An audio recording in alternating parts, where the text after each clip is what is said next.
Welcome back, everybody, to the Bench Sheet Podcast. I'm George Niang. This is my co-host, Kevin Spees. Hey. And today we are blessed enough to have the sharpshooter, the marksman, Sam Merrill on the Bench Sheet Podcast. Sam, thanks for coming on. Sam. Thanks for having me. There we It's go. an honor to be with you guys. Oh, dude, this is great. First off, a lot of leg here on this Bench Sheet studio. A lot of hair, too.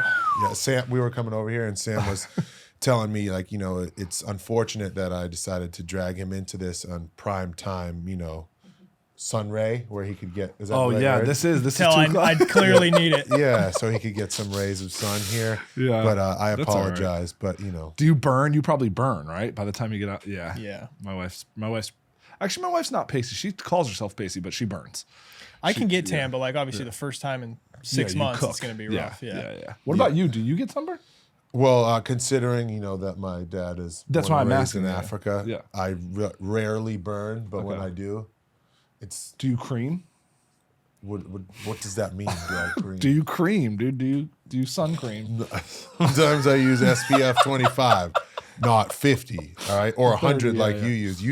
You two seem like the guys that have the tan. bucket hat on, the long sleeve white shirt, and then the Like white the guy stuff from- on like the their guy from nose. Holes? Yes. No, but you're at least like look like there's at least some natural Yeah, tan there. I'm pretty dark. Yeah. The truth is, when I was a kid, and this is probably a story you shouldn't tell in 2024, but it is what it is. When I was a kid, I would get super tan, and my brother is pasty. Like, it's weird. When you put us together, you wouldn't even think we're brothers. And people would come up to me, like Mexican people would come up to me and speak Spanish to me when I was a kid. And I remember not knowing like what that was. No. No no. hablo español. I would just be like, my mom's not here. You know, like it was very weird. It happened like more than once. Like, Oh my God. Anyway, moving on here. So anyway. You know, Sam, you were obviously, you know, a hell of a basketball player coming out of the state of Utah. You went to Utah State, led them to an NCAA tournament bid. And then from there on out, you were the 60th pick in, is it the 2020 draft. 2020 draft? Damn. The COVID, is that the COVID COVID draft? Yeah, so Mr. that happened Irrelevant. in November, right? Yeah.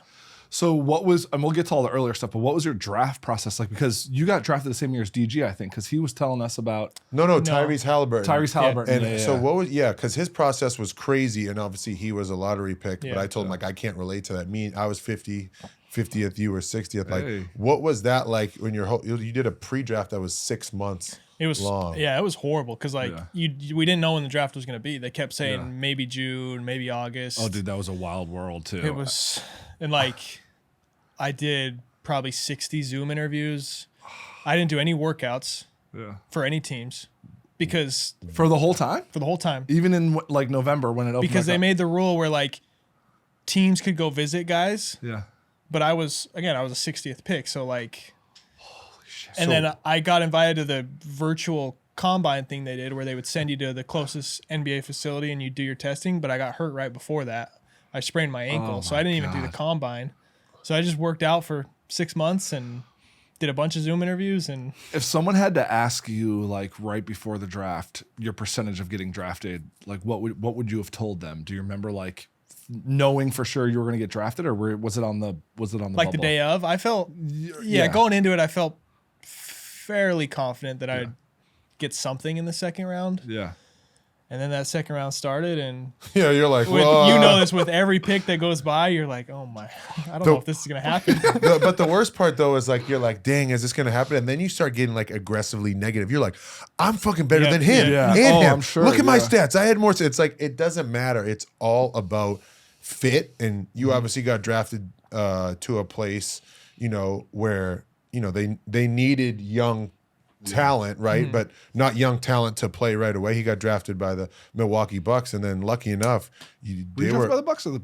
I thought I said the It was Pelicans. technically the Pelicans, But then you got but I traded right knew away. that Yeah, night that okay. it was gonna end up being. You know, the that Bucks. trading stuff and Yeah, all. yeah, happened But right anyway, you end up, you know, being on a championship team where they win a championship your first year in the NBA. You got a ring. What was that like going through that whole season? I mean, I know you had your parts of when you got to play and didn't play, and then you were on a two-way, or no, you were actually on was a under roster contract, spot. And then just being a part of that, what was that experience like? It's crazy. I mean, going into training camp where it's, again, this is all that COVID year. So everything was wild. The season started late. Training camp was like a week long. You're getting tested 3 times a day. Like, Yeah, you have to No do all crowds, this right? testing. No crowds for the crowds. first at least half the season.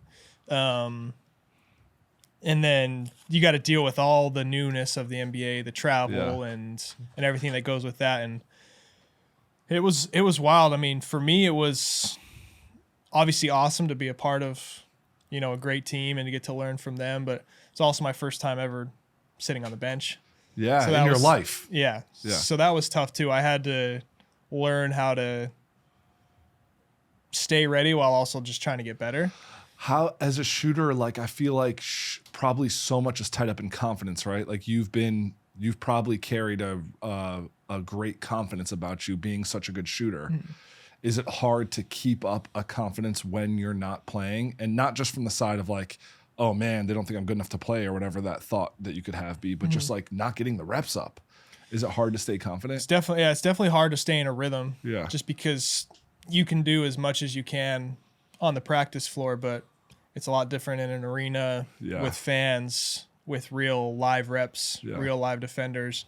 And again, you can try and simulate that, but it's just not the same. So it's, you know, if you sit or you're hurt or whatever, you sit for 10 games, then you go in, it can definitely be hard. And that's why you see that a lot with some guys, but you can see that once they get their confidence and get their rhythm, it's a lot easier. It starts going. it's definitely a mentality though, like as a shooter, because I feel like you're obviously an elite shooter, but my way of getting into the league was making shots, kind of being thrown in there, expected to take and make shots. And I definitely think it's a mentality where you have to go in there like, I'm going to make every shot and I'm going to take every shot that's presented to me, like within being reasonable, right? And in a funny Every good shot. It's like, a funny story between me and Sam is I think we were in Washington and we were playing the Wizards and he wasn't making shots and I wasn't making shots.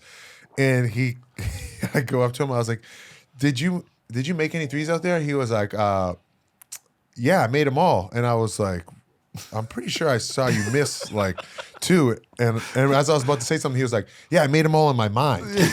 He was like, but that's the key. You should start doing that because if you make all of them in your mind, you'll never miss. You probably laughed, but then afterwards you're like, damn. No, I was like, this guy is on to something.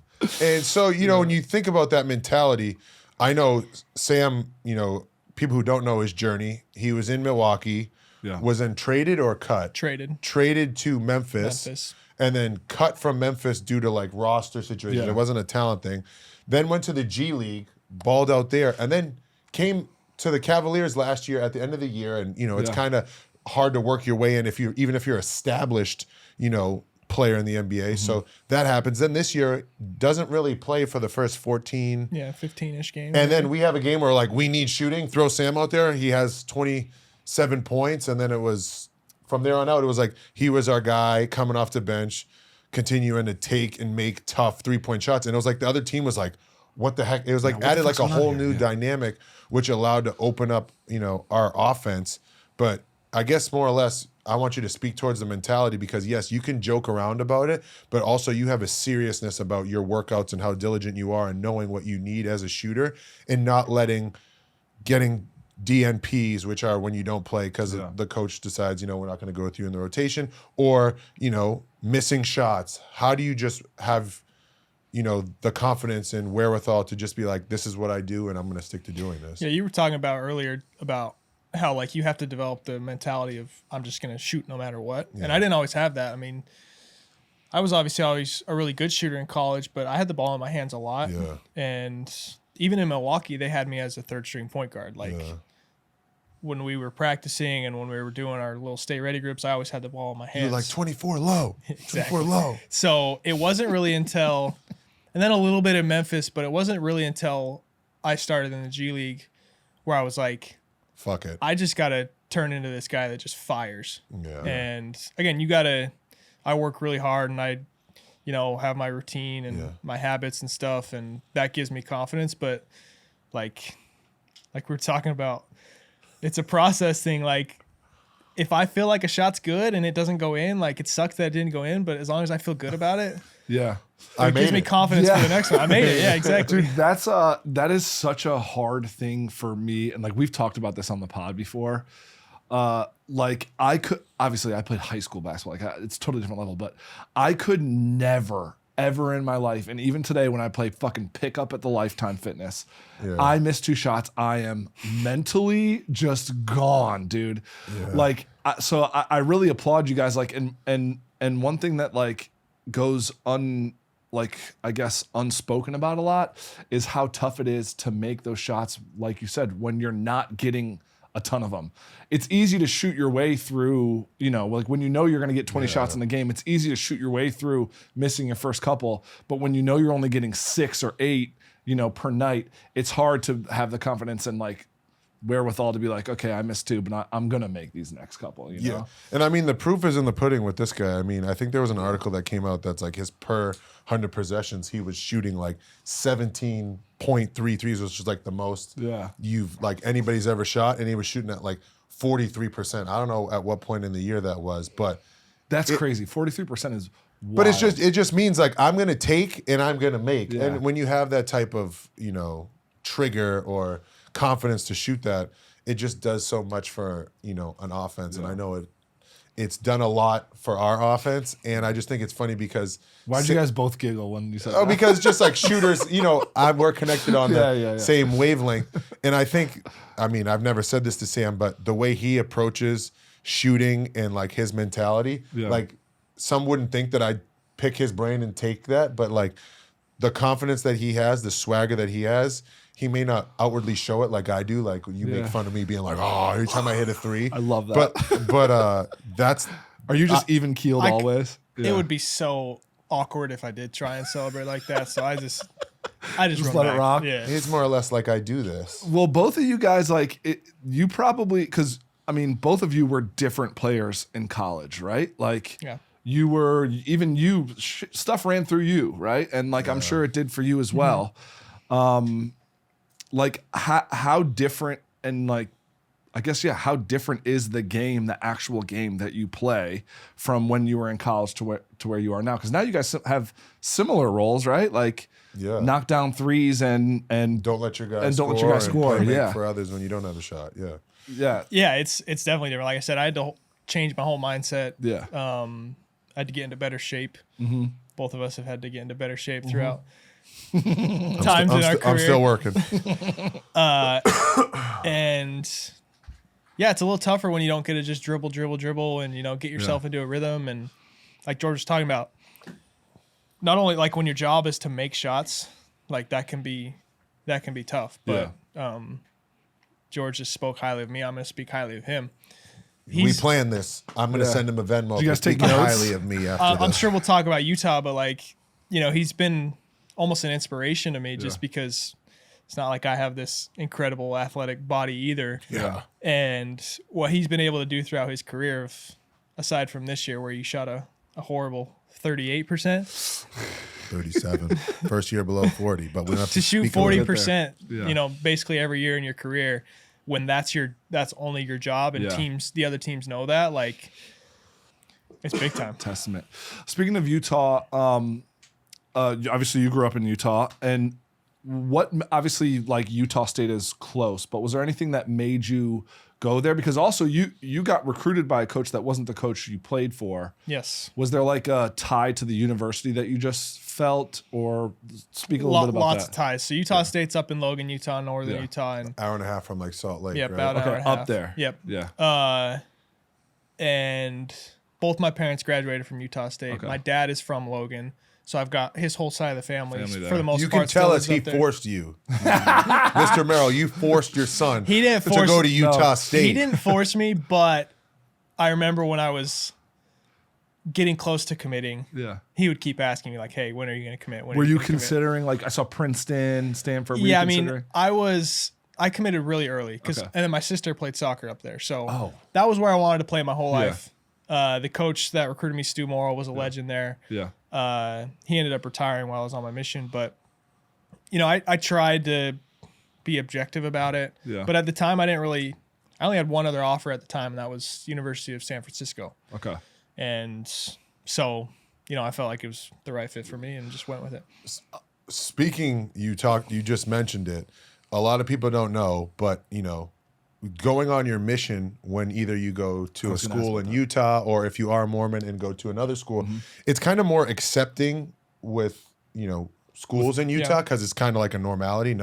No disrespect towards anybody. Because I remember when we played BYU, it was one of the Haas brothers that had just come back from his Mormon mission. He talked about how he didn't touch a basketball, but when this dude got on the court, like he could not miss. So talk about when you went on your Mormon mission, and correct me if I'm wrong, a Mormon mission is when you go to a place and preach the Book of Mormon, and you're kind of cut off from everybody. You only have a certain amount of phone calls, communication for, I think it is 2 years, but with guys that play college basketball, they kind of come back after 2 years and play their college career. And so I don't know, you were what, right? 21? 20, yeah. Okay. So they used to be where you couldn't go on your mission until you were 19. So a lot of guys would play a year or redshirt a year, then go, and then come back. And then they switched it when I was in high school to 18 was the earliest you could go. So now guys will just graduate high school. So I graduated high school, and then a week and a half later, I left on my mission. In Nicaragua, is where you were? Correct, yeah. So, it's 2 years. You're just preaching about Jesus Christ, serving others. Yeah.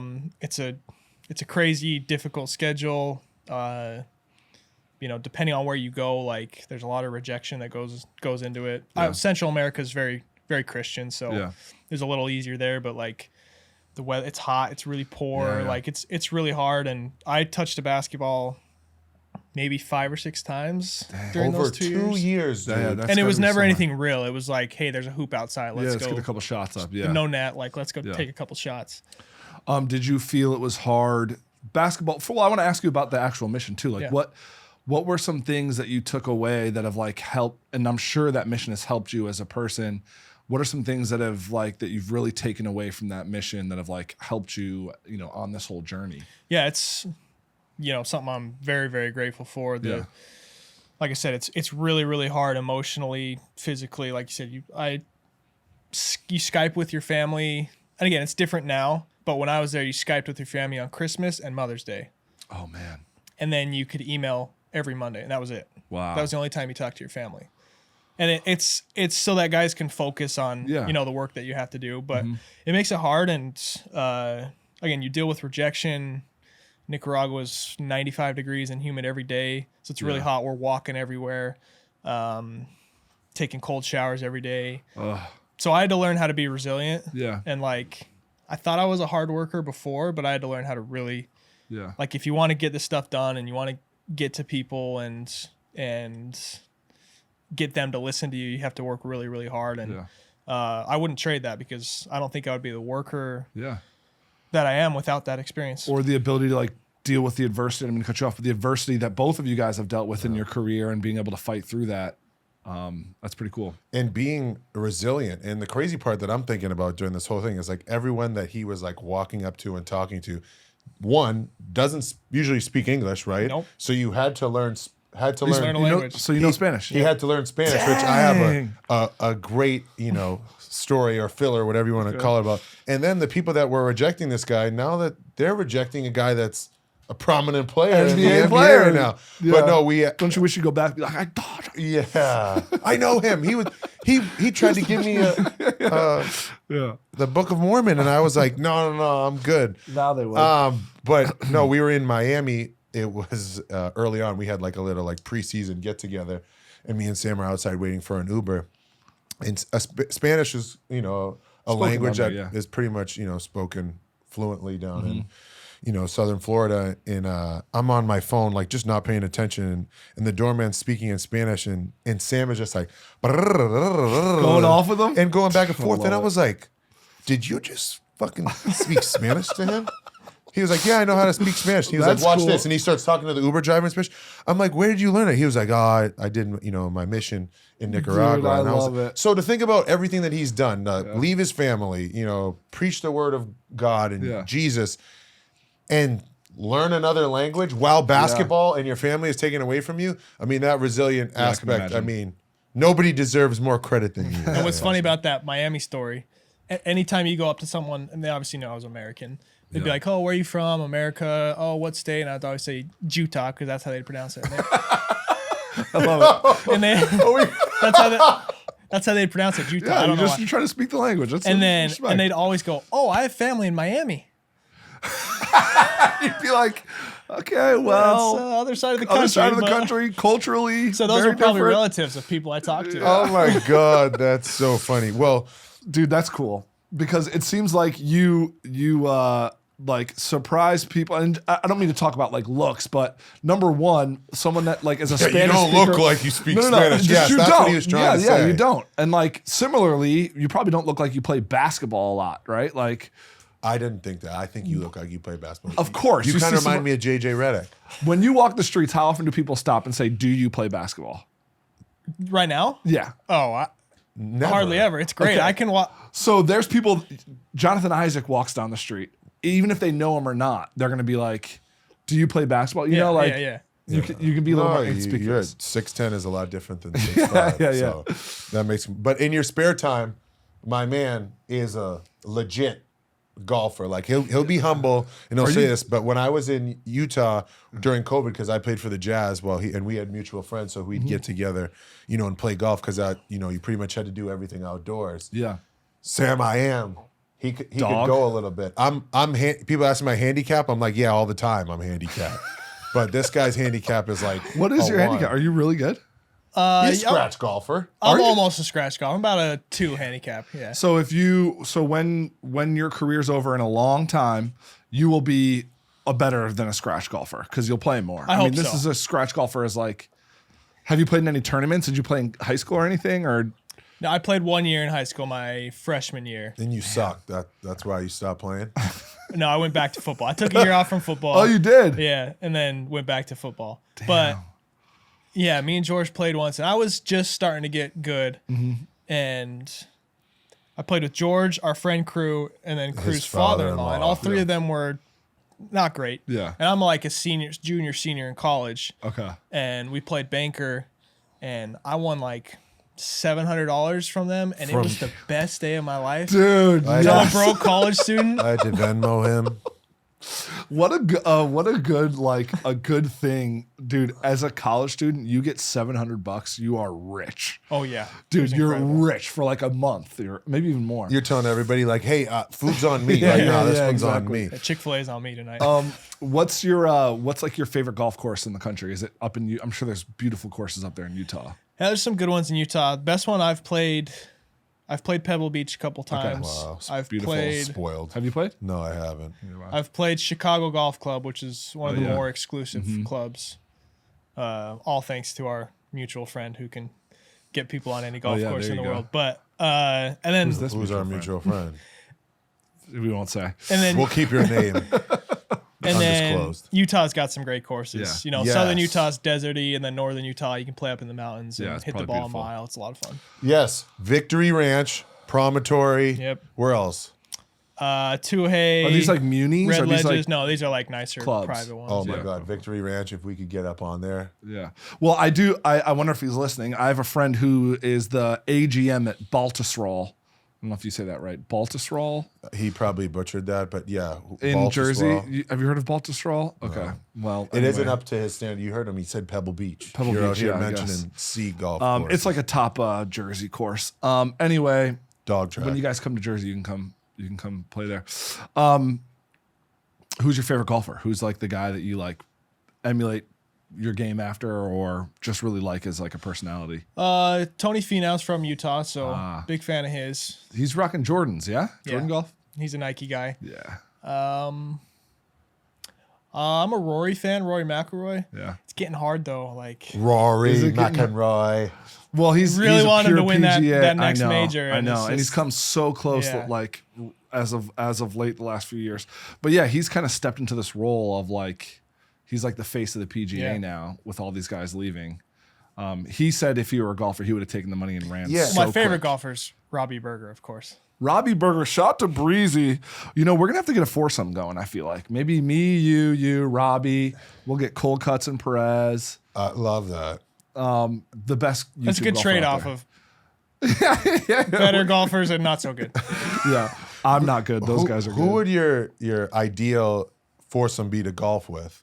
Like if you had one, like mine would definitely have to be DeChambeau. Are these golfers? Oh, you would want to golf with them? Yeah. And then Koepka would definitely have to be one. I want some like power. Like, because I'm all about like, people are like, oh yeah, just let the club do the work. And I'm like, no, I want to swing this thing as fast as I can and see this ball fly. For me, it's like, okay, this is how it is. Leading up to the ball, I'm like, I'm just going to swing slow. I'm just going to swing slow. I'm just going to swing slow. Just going to swing slow. Going to swing slow. Fuck it. Yeah. So much. It's so hard. Such a hard sport. Yeah. How do you go into walk us through your process, because clearly we we're not need very guidance. You know, Kevin's also handicapped. He doesn't have a handicap on the golf course. So what is your process when you're going through the par 5? Well, about 2 years ago, I had a major case of the shanks, like 4 or 5 straight rounds of just hosel rocket shanks. Really? So I still have some PTSD from that and still get over the ball and think just anything but a shank. There's real life problems, and this guy's talking about PTSD. Yeah, he's like- from shanking drive. You're like up at night, like it's actually keeping you up. Yeah. She's like, honey, are you good? He's like, I keep cold slicing the sweat. ball. But no, I just get over the ball and I lean the shaft forward a little bit and pick a spot. You just treat it like basketball. Like you just pick a spot, say I want to hit the ball there, and your brain will do the rest. God, I wish it was that easy for me. Manifestation while golfing. I love that. I can't handle when things don't go my way. So golf is not a great sport for me. Have you played pickleball? I have. My wife loves it. Okay. She's really good. Do you guys play together? Sometimes in the summers, she forces me to play. I played pickleball for the first time, and I know you've never played pickleball, but it is it's a fast growing sport, and it is fun. And I can do pickleball a little bit better than I can do golf. Yeah, I mean, pickleball is as addicting as golf, I think. Yeah. But it's also one of those things where golf course you can get out there and kind of ease into it. Pickleball starts to become real intense. Yeah. And my problem is when I'm off the court, like on the court, I'm pretty nasty. I say bad things to people, and I don't want to be that all the time off the court. So when I play pickleball, I kind of get in that zone where like you hit the ball at me and you make like a you know, it's someone that doesn't like Sam is kind of that guy, like he'd like hit the ball at you and then be like, like good hit. And then it pisses you off. I'd be mad. The ball comes back at me. I'm trying to crush it in his face, and I want to be like mother effer, and just be loud and violent. So I have to be careful of that stuff because I don't want to be in that mode, you know, all the time. But I am a big avid, you know, pickleball fan. Yeah, it's good. Switching gears, you're the first father we've had on, which is good for me. There we go. Go daddy, go Dad. daddy, go. Shout out to daddies. Shout out to dads out there. Coming up on Father's Day soon. Yeah. It's your day. Yeah. What's the NBA life like being a father? I'm sure there's some hard things. How do you balance it all? Yeah, it's tough. I think in March, we had a wild schedule in March, and I didn't see my wife or daughter for 3.5 weeks, I think, which is crazy. Luckily, obviously, we have FaceTime and whatnot, but you know, she's about to turn 2, so she's right in the phase where starting to talk a little more and running around, and it's tough, but it, you know, makes it more fun to go home, and when you have time, you know, I like to get my stuff done early in the day. Like I get to practice before and work out so I can go home and spend time with them. And it'll make the summer much more fun for sure. Yeah, it will. And it's a fun year. So when does she turn? She turns 2 in a couple weeks. Yeah, May 10th. What's the big celebration? What are we going to do? Cinco de Mayo. You speak Spanish. Then, you know, your daughter's birthday. How are we going to juggle all this in with the playoffs? And Hopefully Hopefully you're still rocking and still playing. Yeah. It's such a fun time, like 1.5 to 2.5, and I'm at 2.5 now, so I've loved every stage more than the previous one. But this is like a really fun stage that they're at. But they do turn into maniacs, so just be careful because the terrible twos are a real thing. I don't know if who's more of a maniac, the 2-year-olds or Kevin. He FaceTimed me the other day, and was back in Jersey, and he was having ice cream, you know, with his son. And I think that it was like 38 degrees out there, and he's eating ice cream, and he's looking at his son like, "Are you cold? Are you cold?" I was like, you're crazy Okay, for Can never feeding say your no son to ice ice cream. cream. You know, like when the kid gets something in their head, they're like, we're getting ice cream, okay? And then we're like leaving the house. And I don't know how it is with your daughter, but my son, when he doesn't want to put an article of clothing on, it is a full-on WWE wrestling match to try to get the clothing on. And at some point, you're just like, okay. And so I'm trying to teach natural consequences. So I'm like, okay, dude, if you don't want to put the coat on, we're going to go get ice cream, but you're going to be cold. And he's like, okay. And he was like almost like testing me. So then we get ice cream. He's shivering. And I'm like, do you want my jacket? And he was like doubling down, like, no, I don't need your jacket. Shout No, out like Quincy. when she wants something like mac and cheese or ice cream, she'll just say ice cream, ice cream, ice And cream. you can say anything you want, and you're just done, You dude. just have to give it to her. This is awesome. You guys are bonding over Yeah, the so- dad well, stuff. this is the first time I've had the thing in common with the guest. That is Okay, true. I love that. so Well, growing up in Utah, obviously there's the Jazz there, but there is no football team, and there was no hockey team until recently. Who did you kind of grow up watching in football, and then kind of spin it back to who are some of your favorite Jazz players? I know I played for the Jazz, so you don't have to say me as one of your favorites, because we can talk about that after. But kind of just give me the rundown on who you were cheering for, or if you even watched football, and who are some of your all-time favorites for the Jazz men. Yeah, I was a big football fan, and the good thing there is you're a free agent, so you get You just picked a team You that's get to good, choose, huh? yeah, you're a free agent. So He was I- a Patriots fan. yeah, no, I ain't. No, thank Don't. you. My uncle's a huge Patriots fan. Yeah. We love him. Pat's Nation. probably sucks. I'm just kidding. Good. But so who's your, I was a big Reggie Bush fan, so when he got drafted by the Saints, I just decided it was like whatever Utah State player like happened to be on Yeah. a certain team. But then I just decided I was going to roll with the Saints, and that was like right after Katrina when they had that Oh yeah. Mm-hmm. they had that big time game against the Falcons, and then they won a Super Bowl a couple Super years Bowl, later. yeah. So they've been my team. Yeah, I was a huge Jazz fan.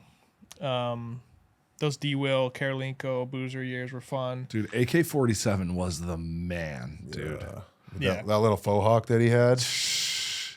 He was ahead of his time. I loved watching him. And then I was a Hayward fan. And funny story about that. Gordon Embarrassing story. Hayward, huh? Okay, let's hear So it. I had a buddy who was also a big Jazz fan, and we had this not totally real like just affection for Gordon Hayward. Yeah. And this Whoa, was time out. Explain what you mean. basketball affection. Basketball affection. Like dude. you'd Why- have, we were like like big- you'd have no, his dude, you poster in always your are room. thinking about We were like- wieners, dude. It's just too much, dude. We were Get fanboys. over We it. were fanboys. Yeah, of course. And You wore the number 20. not quite, but I first time I download Twitter, Yeah. I text this dude. I'm like, hey, what should my handle be? Oh Yeah. no. And he texts me, I love Gordy should be your handle. ILUV Gordy. You did it. And I did So it. you did it? So all throughout high school It was I love and Gordy. like a year into college, that was my Twitter and Instagram handle. and now And it's you like and it's not like I was like, it was all like facetious. So Yeah, it like was I just joking liked him, around. but Yeah, it I wasn't love- like yeah. I was some crazy fanboy or anything. He's tweeting out like, raise your hand if you love Gordy as much as me.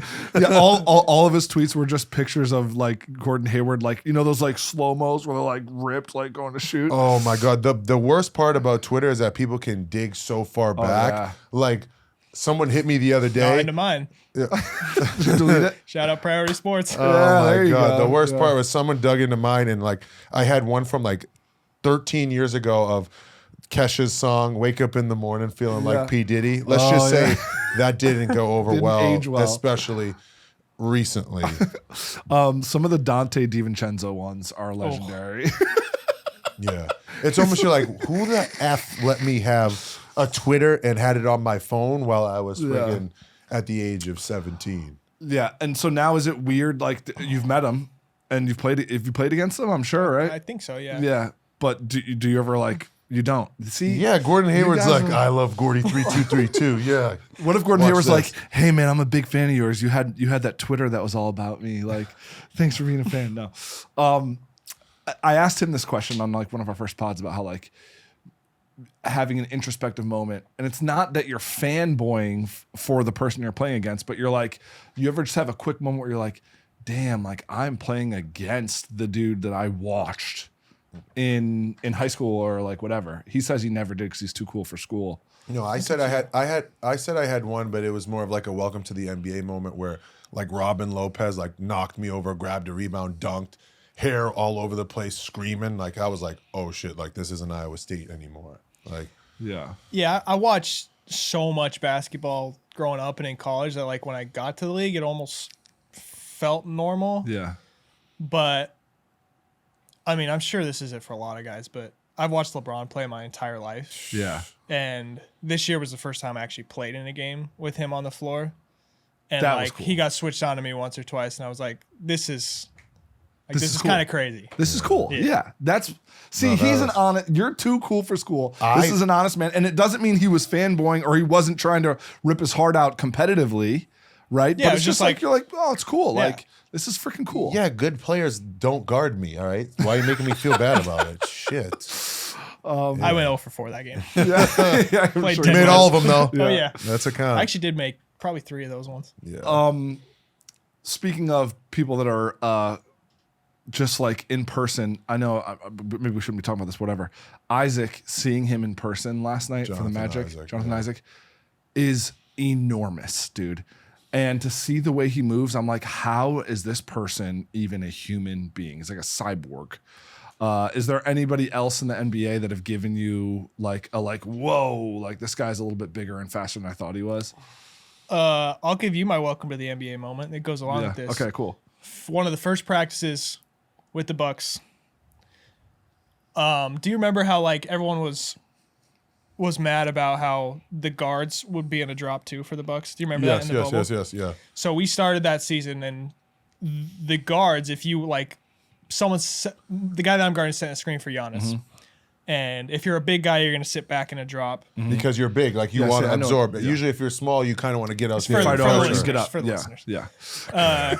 And I know what drop cover it is, but yes, okay, go ahead. so we would have the guards do that Okay. occasionally For a guard to guard screen? for a Yes. yeah. Okay.